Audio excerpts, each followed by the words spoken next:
د خوشحال خټک په دې شعر راغواړم چې د باغ سروې پست تر قامت دي پښتنې په قامت ستري نه دي سدي. محترمه ډاکټر نګهت یاسمین بی. بسم الله الرحمن الرحیم. السلام علیکم.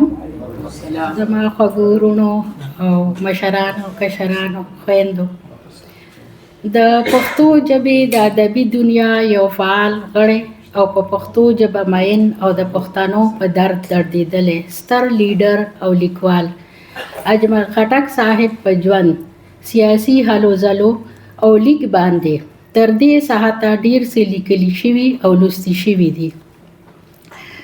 زه د ادب د دنیا په دې لوی سمندر کې یو وړوکی غوندې احساس کې په دې دومره لوی شخصیت باندې ځان د سوینا جوګه نه لرم، او بیا په داسې محفل کې چې د کلم خاوندان پکې ناست دي، او په خاص توګه عبدالله جان عابد صاحب چې نه صرف زما د امفل بیچ میټ و بلکې زما د استاد حیثیت هم لري. د ادب په میدان کې مې ترېنه ډیر څه علم ترلاسه کړی دی.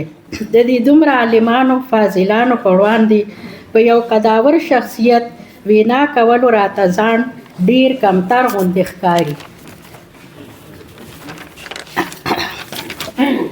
بهرحال یو معلومات در سره شیر کول غواړم چې د اجمل خټک صاحب یو څو مشهور انقلابي نظمونو باندې ما په 2011 کې څېړنه کړې وه او لیک مې پې کړی و، او همدغه لیک چې کوم دی نو په 17 سپتمبر 2011 کې په وحدت اخبار کې چاپ شوی و. باید چې معیاري مضمون به مې لیکلی و چې وحدت والا په خپل ځان کې ځای ورکړی و. دغسې زما نور مختلف عنوانونو باندې لیک مضمونونه وخت په وخت په اخبارونو او په رسالو کې چاپ دي چې ما ورله کتابي شکل ورکړی دی، او د راټولې پاڼې په نوم جون 2015 کې چاپ شو چې پکې د اجمل خټک صاحب دغه نظمونو باندې لیک زما څېړنه هم شامله ده. که څوک یې لوستل غواړي نو زما دا کتاب بې بیې تاسو ترلاسه کولی شئ. په آخره کې د پښتو ادبي سوسایټۍ ډیره شکریه ادا کوم چې مالی دلته د راتلو بلنه راکړه، او د دوی د پښتو ژبې سره مینه او پښتو ادب ته د دوی هلې ځلو ته سلام وړاندې کول غواړم.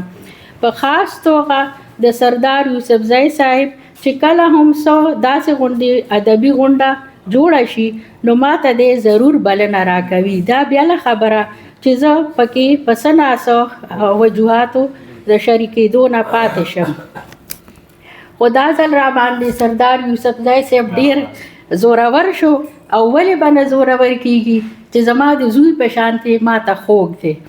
الله پاک دې ورله مخکې هم دغه شانتې